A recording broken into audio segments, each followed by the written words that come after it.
A friend saw him in Edgewater, New Jersey, at a place, a restaurant. I won't say the name. They wrap burritos, and he took pictures with everybody. And I just love hearing that about players that walk into places and take pictures. Did he get the guac? We'll see him tomorrow. Yeah, I think he did. Extra guac. All right, the cost though. All right, let's go. AFC West, and I'm going with the Chargers. Here's my Fab Five. I'm going Melvin Gordon, Keenan Allen, Joey Bosa, Melvin Ingram.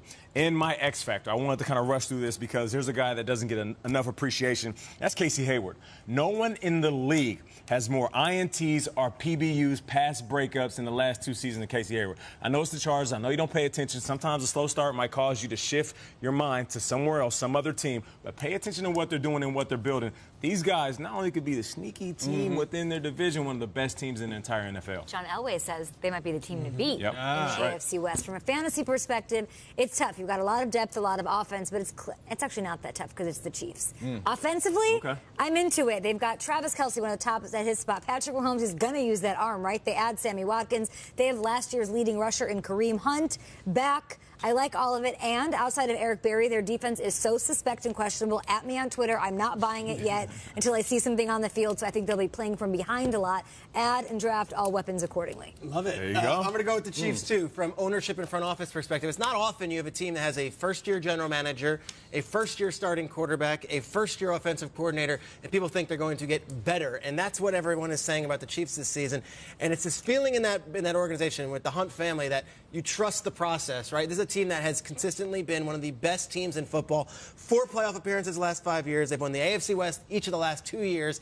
And from a business perspective, there might be no more fervent fan base than the Kansas City Chiefs fans. They travel everywhere, and Arrowhead is maybe the best game day experience.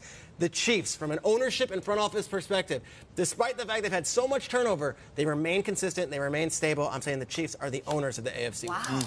I really wrestled with this one for personnel in the AFC West because they got a lot. I love watching Phillip Rivers. He's rubber-faced, one of the most watchable athletes. I love the dad sensibility he has. Von Miller, obviously a rock star in Kansas City. I love watching Andy Reid off-season, in-season. But I'm going to go with the Oakland Raiders, the soon-to-be Las Vegas Raiders, because how are you more watchable than Rivers and Vaughn? It's the Raiders fans. Tune in any Raiders game. I don't care if they're up 60 or down 60. Give me one shot of the black hole, and I'm completely riveted, no matter what their record is, no matter what stadium they're playing in, who their quarterback is. They got a Predator right there wearing a Marshawn jersey. That's one of 32 teams. What's that guy doing? Hey, yo, Fierce face. They don't care what their record is with their players. It's always them. It's always there, and it's a very exciting time to your Raiders fan. What's up, Big Derek Carrhead? I almost said David. Derek Carrhead. That's it. So I'll go with Raiders. Are they the GOAT division for personality? NFC South is good, but I'm going to go AFC West. I think across the board, there's massive watchability from the players.